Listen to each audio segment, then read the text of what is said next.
What makes a person disappear so completely that a small army of investigators, forensic scientists, and federal agents cannot produce a single confirmed trace of where she went? How does an 84-year-old woman with limited mobility, someone who reportedly could not cross the length of her own driveway without help, vanish from inside her home in the dead of night without anyone hearing a struggle, a car, or a cry? And when the camera guarding her front door captures a masked figure standing in the dark just hours before she is gone, why has no one? Not the sheriff, not the FBI, not the family that adores her, been able to put a name to that face? These are the questions that have haunted a quiet stretch of the Arizona desert since the first days of February. Not rumors, not guesses dressed up to sound like evidence. Real questions with real weight, sitting at the dead center of one of the most closely watched disappearances in recent memory. And the further you follow them, the stranger the story becomes, because for every answer that seems to arrive, another message surfaces, another claim is made, and the ground shifts beneath everyone trying to stand on it. Most channels will hand you a headline and move along. Here we do the opposite. We take the pieces apart slowly. We hold every claim up against what can actually be proven, and we refuse to tell you something is fact simply because it would make a better story. If you want the version of this case that respects both the tension and the truth, you have come to exactly the right place.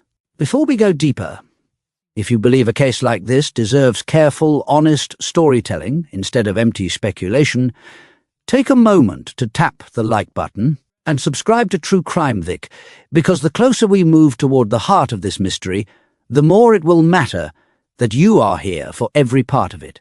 To understand what happened, you have to start with the woman at the center of it, not the celebrity connection that made her name travel around the world overnight, but the person herself. Her name is Nancy Guthrie.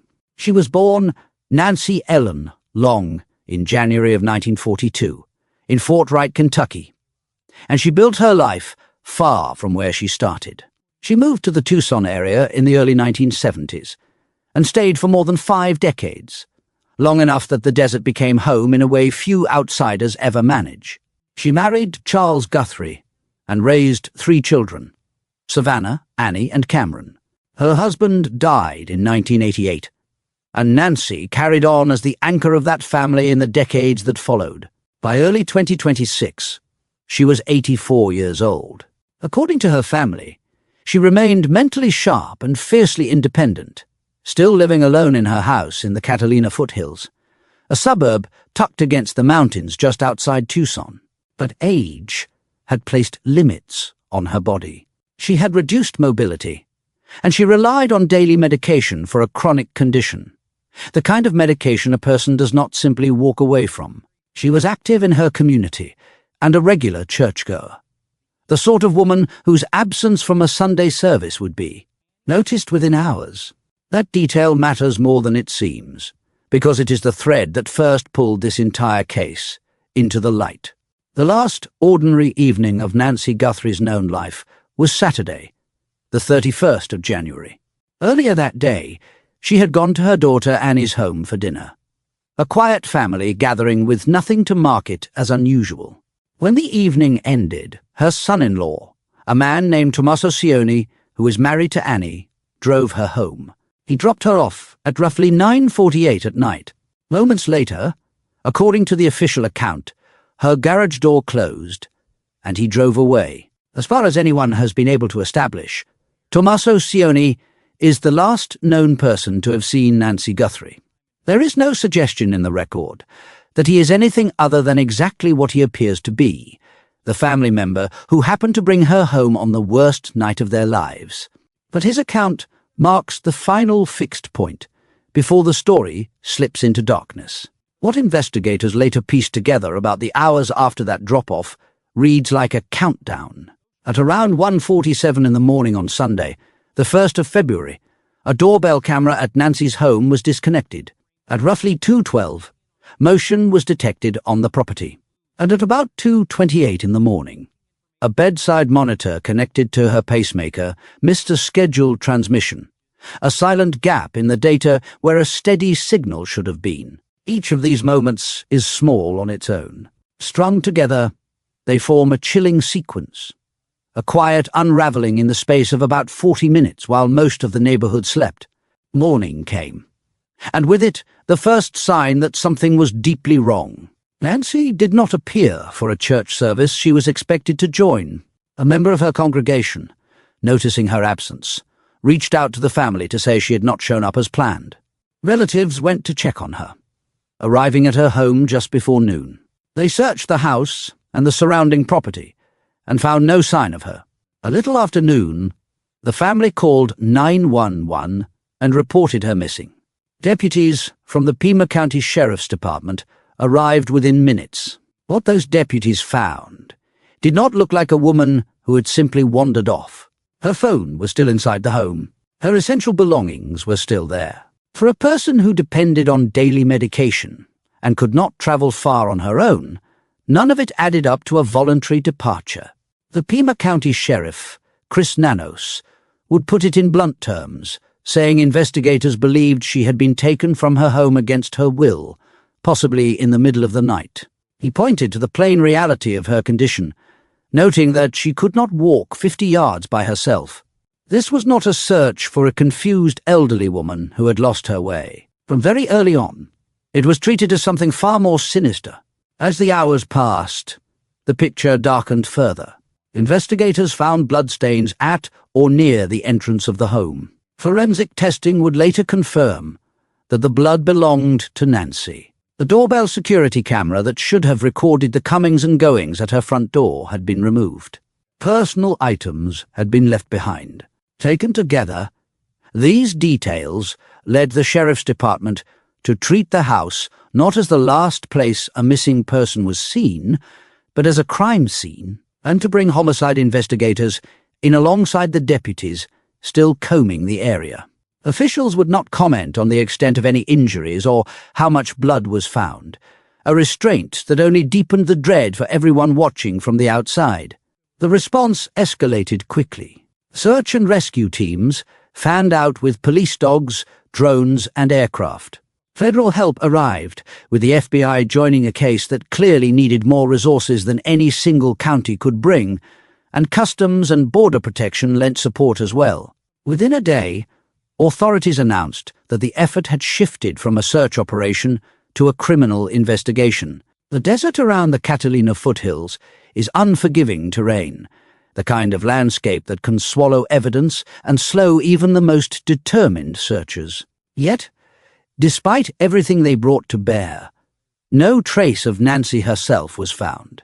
There was one more forensic detail that added a layer of unease. Beyond the blood, confirmed to be Nancy's, investigators reported that DNA belonging to someone other than Nancy and her close contacts had been collected from the property.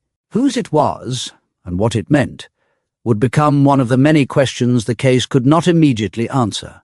Then, on the 10th of February, the investigation produced its most haunting image. The FBI released a series of black and white stills, along with short video, recovered from the doorbell camera at Nancy's home. The footage showed a masked and gloved figure, wearing a backpack, approaching the house in the hours before her disappearance. According to the account released by the FBI's director, the intruder appeared to tamper with the camera, first trying to knock it loose with light taps, and when that failed, covering the lens with foliage taken from a nearby potted plant. Crucially, investigators said the data from the device had still been recovered, despite the attempt to blind it. The figure, they said, appeared to be armed, with what looked like a gun placed awkwardly in a holster.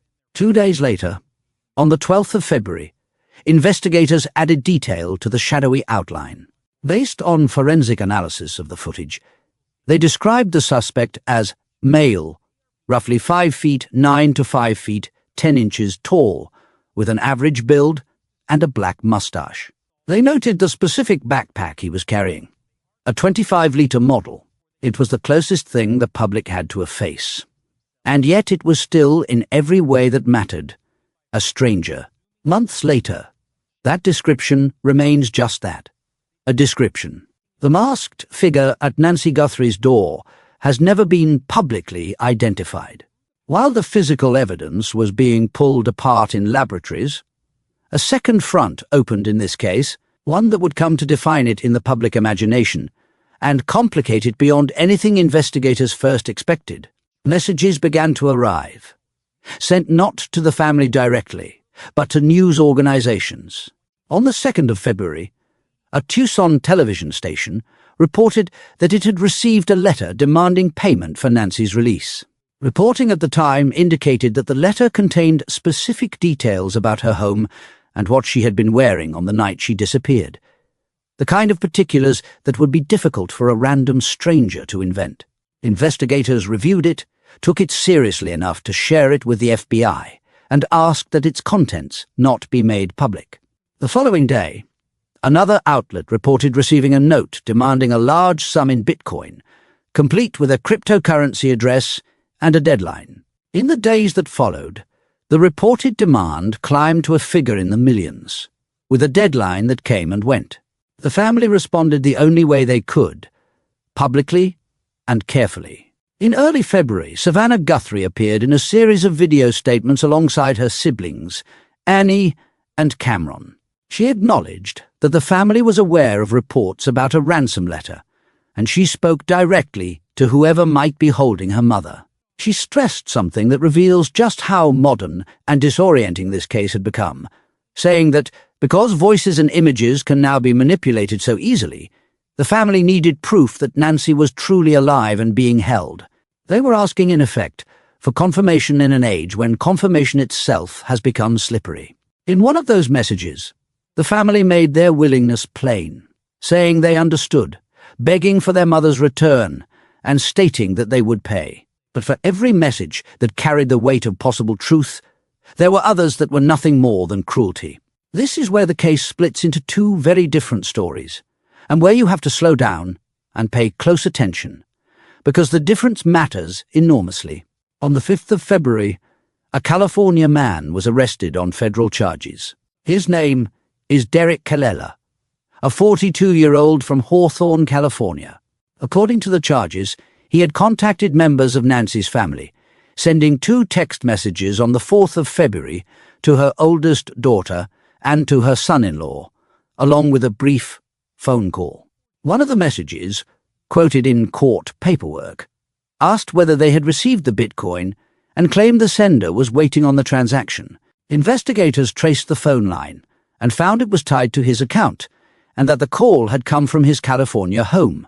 Here is the part that cannot be blurred. Authorities were explicit that Kalella's scheme was not linked to the ransom demand that had been reported so widely.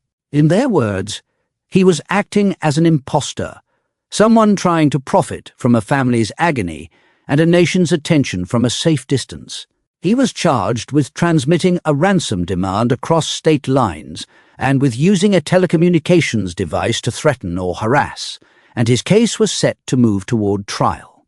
His prosecution is real, and it matters, because the law takes the exploitation of a grieving family seriously. But it is not the solution to this case. By every available account, Kallela never went near Nancy, never went near Tucson, and had nothing to do with her actual disappearance. Anyone who hears that a man is facing trial connected to the Nancy Guthrie ransom saga and assumes the mystery has been cracked is being led astray. The person who took Nancy, and the person behind the messages investigators once treated as credible, remained unidentified. This distinction between the parasites who swarm a tragedy and whatever genuine thread might run through it is one of the most important things to hold on to in the entire story. The investigation, meanwhile, chased lead after lead through the middle of February. On the evening of the 10th, a person was detained for questioning following a traffic stop in Rio Rico, a town roughly 60 miles south of Tucson, and a search warrant was executed nearby. By the next day, that individual had been released without charges, with the sheriff saying it had been determined the person was not involved. Days later, authorities conducted an operation at a residence about 2 miles from Nancy's home. 2 people were removed, and one was taken in for questioning before being released. Around the same time, investigators seized and towed a grey Range Rover from a nearby restaurant lot. Gloves that appeared to match those worn by the figure in the doorbell footage were found, but the DNA on them was eventually traced to a local restaurant worker, whom the sheriff said was not part of the investigation. Each of these moments flared into headlines and then faded. Another door that opened and closed, another promising lead that led nowhere the public could see. The case had by now drawn attention at the highest levels. The White House posted information about Nancy on its social media accounts, urging anyone with information to come forward, and the president called Savannah personally, offering additional federal resources and expressing hope for her mother's safe recovery. Investigators reported sorting through more than 13,000 tips in a matter of days, running a round-the-clock command post to chase them down. The reward offered for information eventually reached 6 figures, and on the 24th of February, the family announced their own reward of $1 million for information that could assist in her recovery, acknowledging with heartbreaking honesty that they understood she might already be gone, even as they refused to give up hope. Around that same time, they donated $500,000 to a national organization dedicated to missing and exploited children, choosing, in the middle of their own nightmare, to try to ease the suffering of other families. For Savannah Guthrie, the disappearance forced an unthinkable choice between her public life and her private grief. She stepped away from her network duties, including coverage of the Winter Olympics she had been set to help anchor, to join the search for her mother. When she eventually returned to her morning program, producers reportedly put unusual measures in place, prepared to move her away from the set if news broke about the investigation while she was on air, so she would never have to learn a development about her own mother live in front of the country. She described the toll in a single unbearable word, saying the family was in agony, and pleaded that it is never too late for someone to do the right thing. And then, months into the silence, the messages returned, and with them the strangest turn yet. In June, one of the outlets that had received the earlier communications reported a second note that had actually been sent back in February, but kept from the public at the request of law enforcement. According to reporting, that note claimed Nancy had died shortly after she was taken, and that she had been buried in nature. The note reportedly carried a note of regret about her death, but made no further demand for money. For a family clinging to hope, it was a devastating claim. And yet, it was still only that, a claim unconfirmed by any physical discovery, because Nancy has never been found. Not long after, in late June, the same outlet reported receiving yet another message. This one offered to sell the password to a phone, said to be hidden in a secure location, supposedly containing information about the case, in exchange for a payment in Bitcoin. The outlet reported that the message appeared to come from the same email and cryptocurrency address as the earlier communications. On its face, it read like the darkest possible escalation, someone on the inside of the crime offering to sell out everyone involved. But here is where honesty has to win out over drama, and where true crime Vic will always choose to tell you what is actually known, rather than what would thrill you to hear.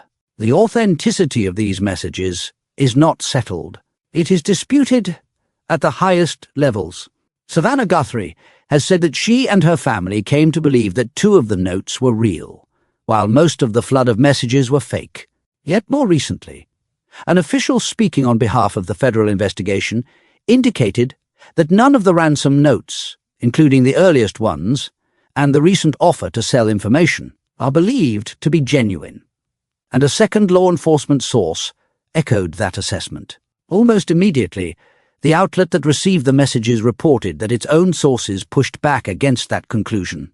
So we are left with a genuine and unresolved contradiction. The people closest to the evidence do not agree on whether a single one of these notes ever came from the person who took Nancy Guthrie. That uncertainty is not a weakness in the story. It is the story. Because if even the investigators and the family cannot agree on what is real, then anyone who tells you they know for certain who wrote these messages, or what they prove, is selling you something that cannot be backed up.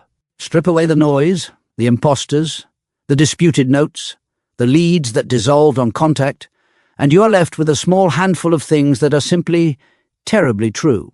An 84-year-old woman, who could not walk far on her own, was taken from inside her home in the middle of the night. Her blood was found near her door. A masked and armed figure was captured on camera, tampering with that door in the hours before she vanished.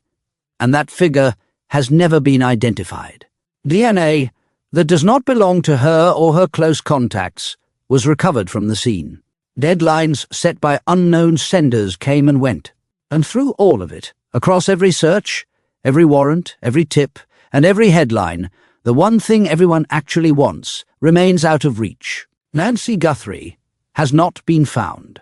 That is where the first chapter of this story has to pause, not because the mystery is finished, but because the deeper you go, the more you realize how many threads are still hanging in the dark.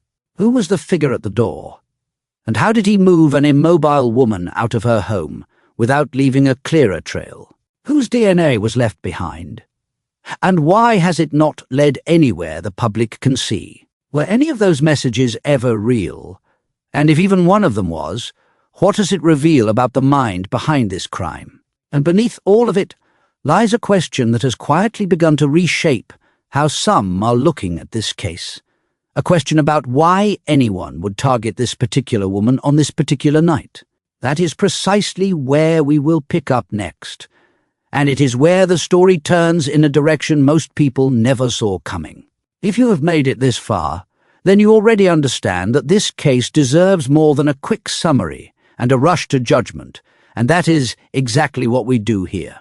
So if you want to be there when we lay out the next chapter piece by piece, testing every claim against the facts the way it should be done, take a second right now to like this video and subscribe to True Crime Vic.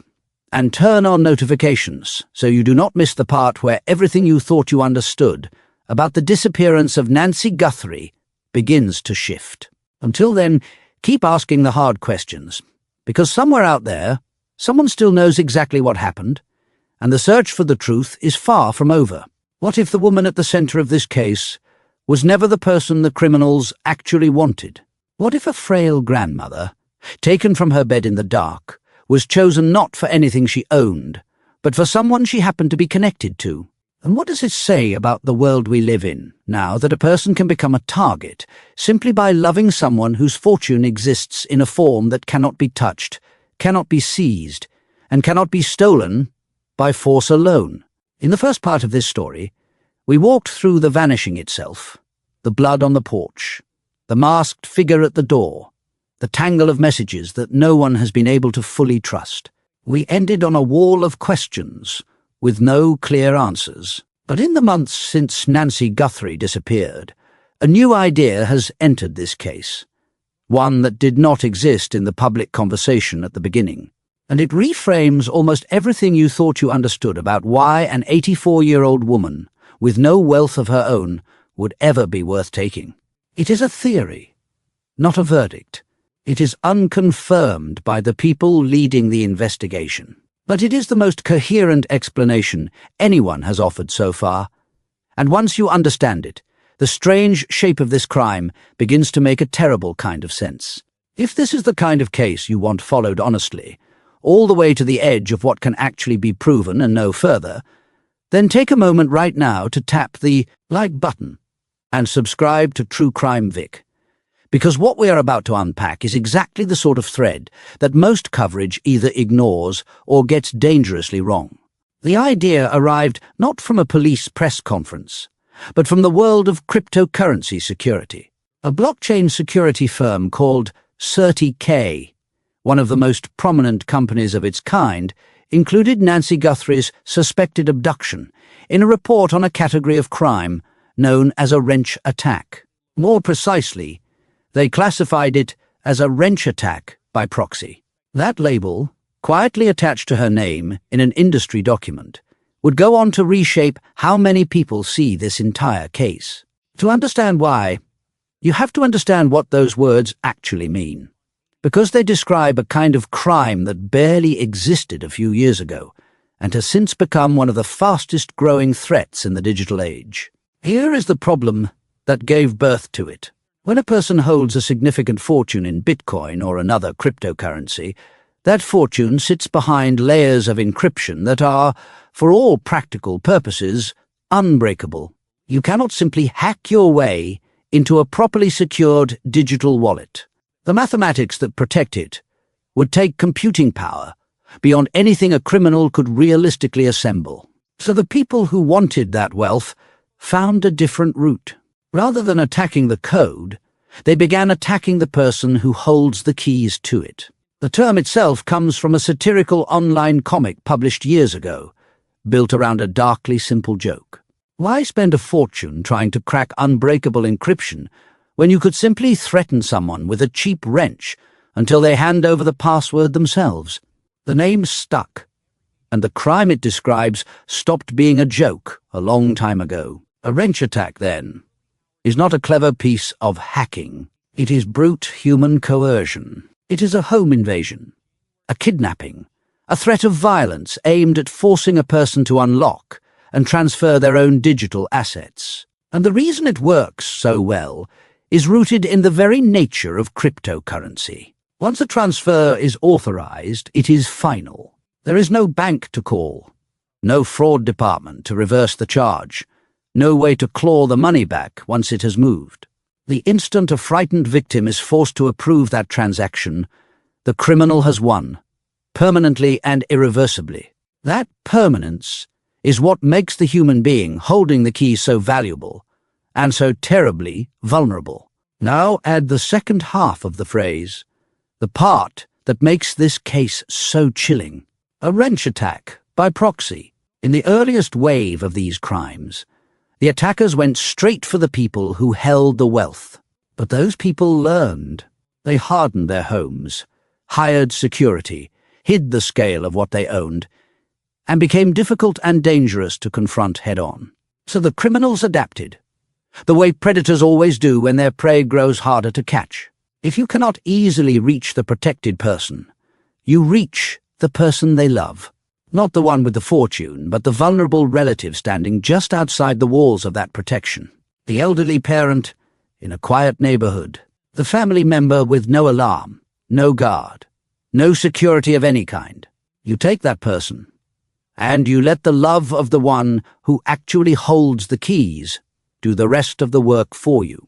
According to the security firm's assessment, this is the lens through which Nancy Guthrie's disappearance can be understood.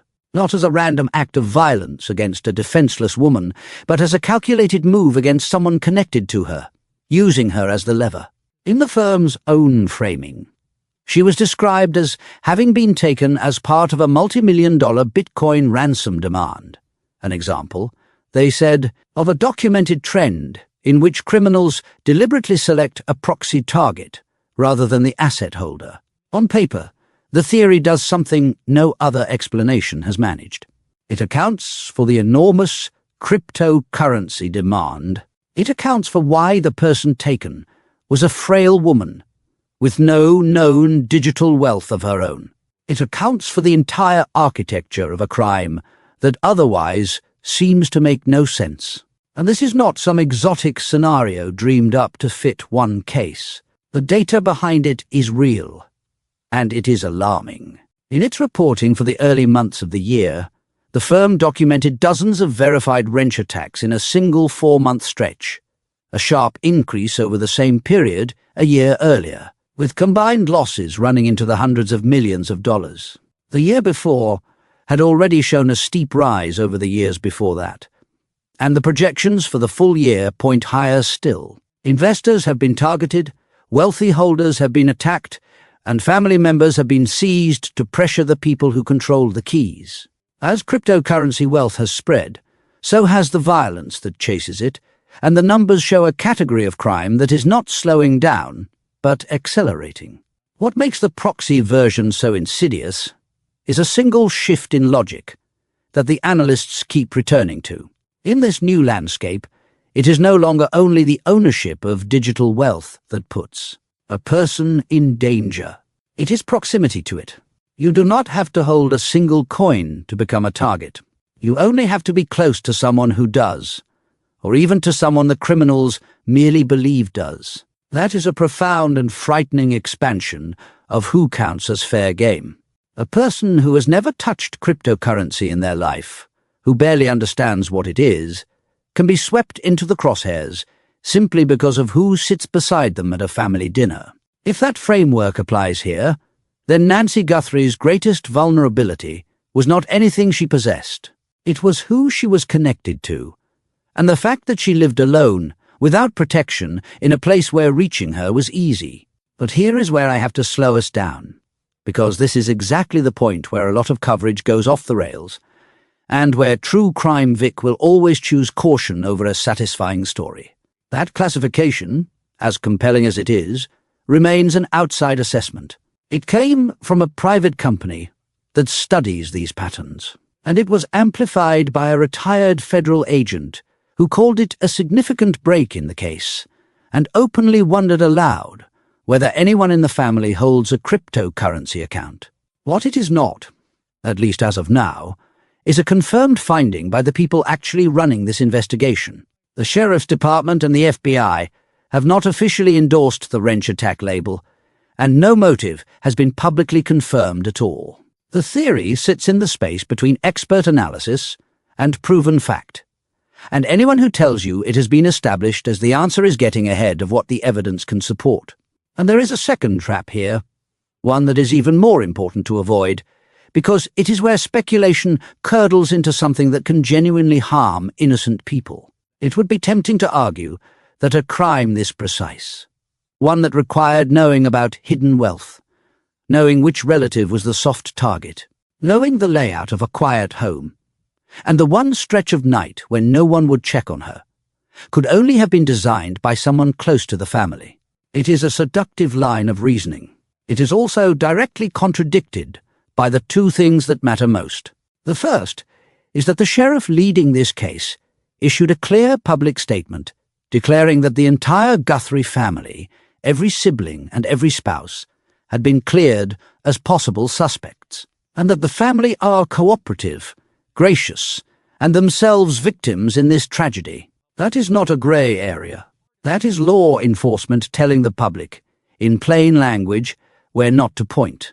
The second thing that undercuts the insider theory is the expert framework itself. Because when you actually read what the specialists say about how these proxy attacks are organized, the picture that emerges is not a jealous relative or a trusted confidant. It is the opposite. These operations are described as organized and often transnational, with handlers who identify targets from a distance and recruit local operatives to carry out the physical work. And crucially, the way these crews find their victims is not through intimate personal knowledge. It is through open sources, through social media, through the digital breadcrumbs that any of us leave scattered across the internet without a second thought. A retired detective who studies these cases put it bluntly in a public advisory, urging people to restrict their social media profiles, to stop posting photographs of their homes, to think carefully about who can see images of their families and any visible signs of financial security, and to monitor what information about them exists online. In other words, the terrifying reality of a proxy attack is that the attacker does not need to know you at all. They only need to know how to read what you have already made public.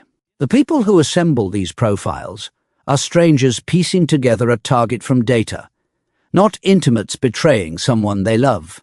So the honest version of this theory is far more unsettling than the tidy insider narrative, and far more responsible. If Nancy Guthrie was chosen as a proxy, she may have been selected by people who never met her, who studied a family from behind a screen, identified the most vulnerable point of access, and moved on it with cold efficiency. That is a horror of a different kind. It means the danger did not come from within the circle of people who loved her. It came from the vast, faceless space of the modern world, where wealth, connection, and vulnerability can all be inferred by a stranger with patience and a keyboard. Set the motive aside for a moment, though, because there is another aspect of this case that has quietly become one of its most baffling features, and it does not depend on any theory at all. It is the contradiction at the heart of the crime. On one hand, so much about the abduction itself looks clumsy. A masked figure fumbling with a doorbell camera. Blood left behind at the scene.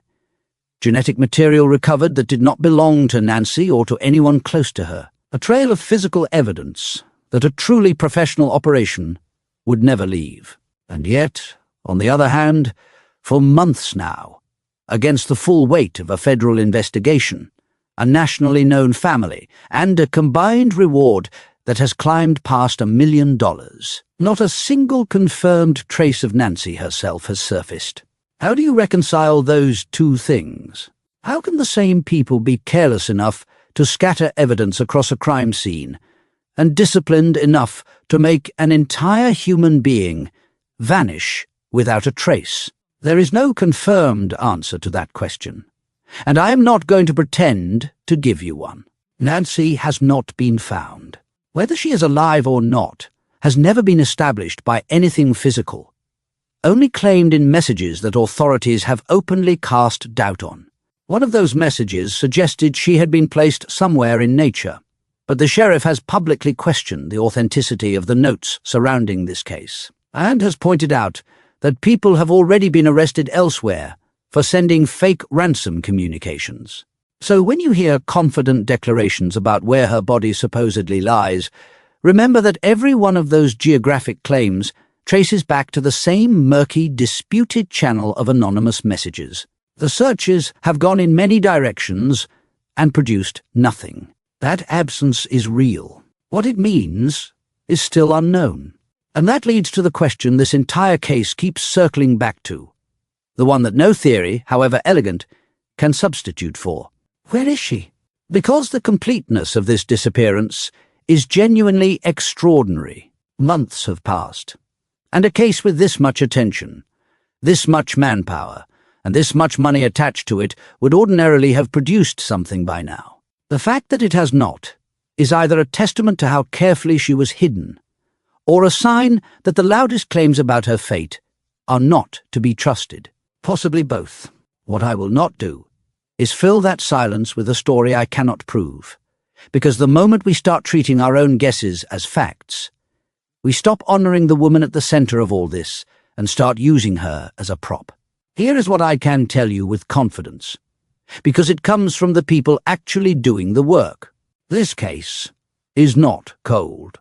Despite the public perception that the story has gone quiet, the sheriff has pushed back hard on that idea, insisting there is far too much active work underway to call it anything of the sort, even after the milestone of 100 days had passed. He has said, in words he had avoided using for months, that he believes an arrest will eventually be made, and that whoever that person turns out to be will be entitled to a fair and impartial trial. That is not the language of a man who has given up. It is the language of an investigation moving deliberately toward a conclusion. And the reason for the slow pace is not incompetence. It is the opposite. The single most important piece of physical evidence in this case appears to be DNA. And it is not simple DNA. Investigators have described recovering a mixture of genetic material from inside the home, which means the labs are not just reading a profile. They are painstakingly separating one person's DNA from another's before they can even begin to identify anyone. That evidence has reportedly traveled from a private laboratory to the FBI's own crime lab, handled by specialists who work under strict scientific rules precisely because the stakes are so high. The sheriff has been candid that this moves at what feels like a snail's pace, and he has explained why it has to. The goal is not simply to identify a suspect. It is to make absolutely certain they never arrest the wrong person, and that the evidence is strong enough to hold up when it finally matters in a courtroom. DNA, as he put it, does not only point toward the guilty, it also clears the innocent. That caution is not weakness. It is the difference between a case that ends in justice and one that collapses. The scale of what is riding on this has only grown with time. The combined reward offered for information that leads to Nancy or to those responsible has climbed past $1 million. drawing on federal money, community funds alike, a figure that reflects both the public's hunger for answers and the belief among investigators that someone out there holds a piece of the truth. The sheriff has said as much directly, insisting that somebody knows what happened, and pleading with that person to come forward. At the same time, the flood of attention has carried a cost. Investigators have had to ask the public to keep the tip line reserved for serious, fact-based information, rather than case theories and messages of sympathy. A quiet reminder that the noise around a famous case can drown out the signal that might actually crack it. The people closest to this work have received leads from as far away as other continents, and they have made clear they would rather sort through too many calls than too few. There is also a small, almost mundane detail from the scene that speaks to how these investigations really get solved, and it is worth pausing on. The figure captured on camera outside Nancy's home was carrying a backpack, and investigators identified it as a specific, widely sold model from one of the largest retailers in the country. Now, an ordinary object like that can feel anonymous, the kind of thing anybody could own. But that ordinariness cuts both ways. Common mass-market items move through some of the most heavily documented supply and sales systems that exist. They are scanned at registers, caught on store cameras, and often paid for in ways that leave a record behind. It is exactly the kind of thread that patient investigators pull on, one small knot at a time. This is how careful criminals are so often undone in the end. Not by a dramatic confession, but by the quiet accumulation of small, traceable things they assumed no one would ever notice.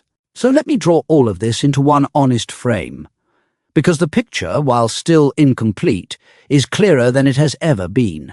There is a credible expert theory that Nancy Guthrie was targeted as a proxy, taken as leverage against someone connected to cryptocurrency wealth, though that theory remains unconfirmed by investigators.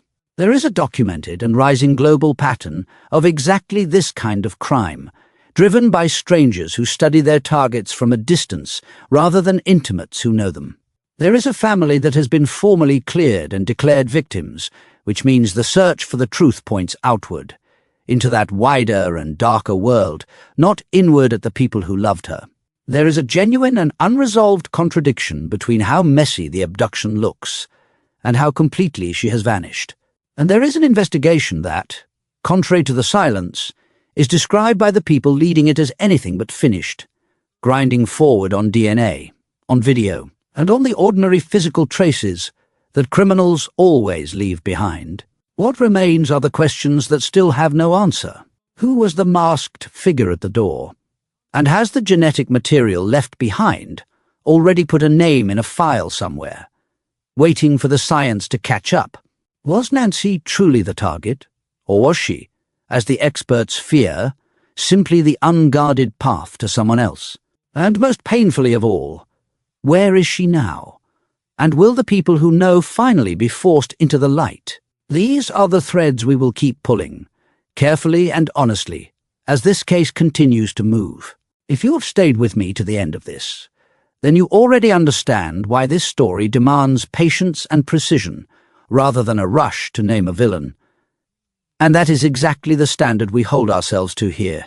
So if you want to be here when the next development breaks, and when we test it against the facts the same way we always do, take a second right now, like this video, subscribe to True Crime Vic, and turn on your notifications so the moment this case cracks open, you will not have to hear it second-hand. Until then, keep asking the hard questions and refusing the easy answers, because somewhere out there the truth about Nancy Guthrie still exists, whole and waiting, and the search for it is far from over.